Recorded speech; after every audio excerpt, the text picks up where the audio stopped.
সূরা বাকারা ১৪২ নম্বর আয়াত থেকে পড়া হচ্ছে, মূর্খ লোকেরা অবশ্যই বলবে, তাদের কি হলো যে প্রথমে যে কিবলার দিকে মুখ করে তারা সালাত আদায় করত তা থেকে তারা হঠাৎ ফিরে গেল। হে নবী, তাদেরকে বলুন, পূর্ব ও পশ্চিম সবই আল্লাহর, যাকে ইচ্ছা আল্লাহ তাকেই সঠিক পথ দেখান। এভাবেই তো আমি তোমাদেরকে এক মধ্যপন্থী উম্মত বানিয়েছি, যাতে তোমরা দুনিয়ার মানুষের জন্য সাক্ষী হও এবং রাসূল তোমাদের জন্য সাক্ষী হন। প্রথমে তোমরা নামাজে যেদিকে মুখ করতে সে দিকটিকে তো আমি শুধু এ উদ্দেশ্য কেবলা বানিয়েছিলাম, যেন আমি জেনে নিতে পারি কে রাসূলকে মেনে চলে আর কে উল্টো দিকে ফিরে যায়। এই ব্যাপারটা তো বড়ই কঠিন ছিল, কিন্তু আল্লাহ যাদেরকে হেদায়েত দান করেছেন তাদের জন্য মোটেই কঠিন ছিল না। আল্লাহ তোমাদের এই ঈমানকে কখনো নষ্ট করবেন না। নিশ্চিত জানবে যে আল্লাহ মানুষের উপর বড়ই দয়ালু ও মেহেরবান। হে নবী, আপনি যে বারবার আসমানের দিকে মুখ তুলছেন তা আমি দেখতে পাচ্ছি।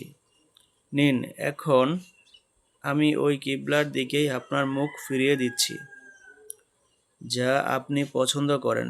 মসজিদে হারামের দিকে মুখ ফিরান, অতঃপর যেখানেই থাকুন ওই দিকে মুখ করেই সালাত আদায় করুন। আর এসব লোক যাদেরকে কিতাব দেওয়া হয়েছিল তারা ভালো করেই জানে যে এ হুকুম তাদের রবের পক্ষ থেকেই এসেছে এবং তা সত্য। কিন্তু এ সত্ত্বেও যারা এ কাজ করছে সে বিষয়ে আল্লাহ অমনোযোগী নন। হে নবী, আপনি এ আহলে কিতাবদের কাছে যে নিদর্শনী নিয়ে আসেন না কেন, এটা সম্ভব নয় যে তারা আপনার কিবলা অনুসরণ করবে, আর আপনার জন্যও সম্ভব নয় যে আপনি তাদের কিবলা অনুসরণ করবেন।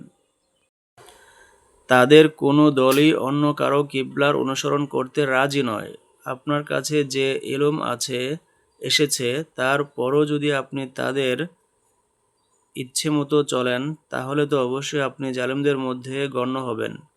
যাদেরকে আমি কিতাব দিয়েছি তারা এই জায়গাকে এমনভাবে চেনে যেমন তারা নিজের সন্তানকে চেনে, কিন্তু তাদের মধ্যে একটি দল জেনে বুঝে সত্যকে গোপন করছে।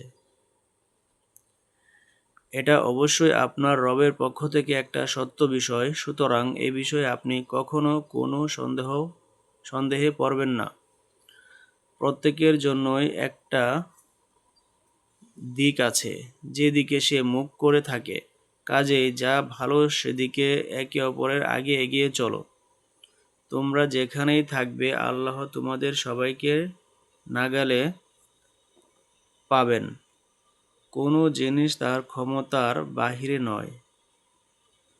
যেখান থেকে আপনি বের হয়ে যান না কেন, সেখান থেকে আপনি নিজের মুখ মসজিদে হারামের দিকে ফেরান, কারণ এটি অবশ্যই আপনার রবের পক্ষ থেকে সঠিক ফায়সালা, আর আল্লাহ তোমাদের আমলের ব্যাপারে অমনোযোগী নন। আর যেখান থেকে আপনি বের হয়ে যান আপনার মুখ মসজিদে হারামের দিকেই ফেরাবেন। তোমরা যেখানেই থাকো সেদিকেই মুখ করেই নামাজ আদায় করো, যাতে তোমাদের বিরুদ্ধে মানুষ কোনো প্রমাণ না পায়। অবশ্য যারা জালিম তাদের মুখ কোনো অবস্থায়ই বন্ধ হবে না। সুতরাং তাদেরকে তোমরা ভয় করবে না, বরং আমাকে ভয় করো, এজন্য যে আমি তোমাদের উপর আমার নিয়ামতকে পূর্ণ করে দেব এবং এ আশায় যে আমার এ হুকুম পালন করার ফলে তোমরা সফলতার পথ পাবে। যেমন আমি তোমাদের নিকট তোমাদেরই মধ্য থেকে একজন রাসূল পাঠিয়েছি, যিনি তোমাদেরকে আমার আয়াত পড়ে শোনান, তোমাদের জীবনকে সঠিকভাবে গড়ে তোলেন, তোমাদেরকে কিতাব ও হিকমত শিক্ষা দেন এবং তোমাদের ওইসব কথা শেখান যা তোমরা জানতে না।